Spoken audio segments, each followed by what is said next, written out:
BNP বড় দল হিসেবে আমরা দেখছি বিএনপি খুব সিরিয়াস। সেকেন্ড বড় দল হিসেবে জামাতকে আমরা দেখতেছি, জামাতও খুব সিরিয়াস প্রচার প্রচারণা চালাচ্ছে। কিন্তু সরকারের যে আইন শৃঙ্খলা রক্ষাকারী বাহিনী, এদের একটু দুর্বলতা এখনো আছে।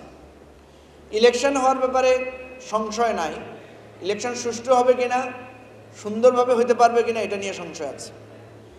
দ্বিতীয় কথা যেটা,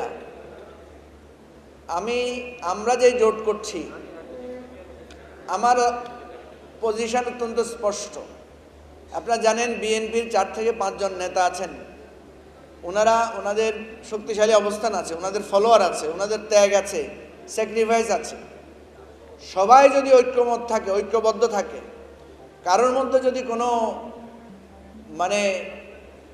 অসন্তোষ না থাকে, সেই রকম যদি কোনো আন্ডারস্ট্যান্ডিং হয়, বোঝাপড়া হয়, তাইলে আমার কোনো আপত্তি নাই।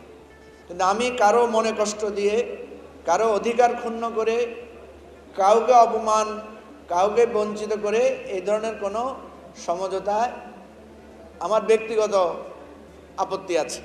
এটা একান্ত আপনি মুরব্বী সবার চাইতে, এই জন্য আমি আপনাকে ব্যক্তিগতভাবে এটা বললাম।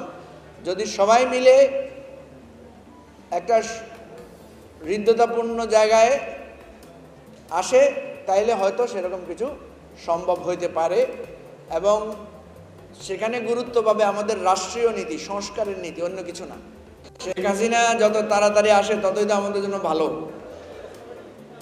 আমরা তো চাচ্ছি, আমি সেদিন একটা প্রস্তাবও দিছি যে শেখ হাসিনা এসে উনি যদি আত্মসমর্পণ করেন, তাহলে উনি কিন্তু এখানে আপিল করতে পারবেন ওনার মামলাটা। তাহলে উনি এসে আপিল করে ওনার মামলাটা উনি সঠিকভাবে, যারা বলছেন যে বিচারে ত্রুটি বিচ্যুতি আছে, এটা দূর করে উনি এখানে কন্টেস্ট করুক। উনি আত্মসমর্পণ করে উনি আইনগত সুবিধা নিয়ে এই বিচারটাকে উনি ফেস করুক, নাম্বার 1।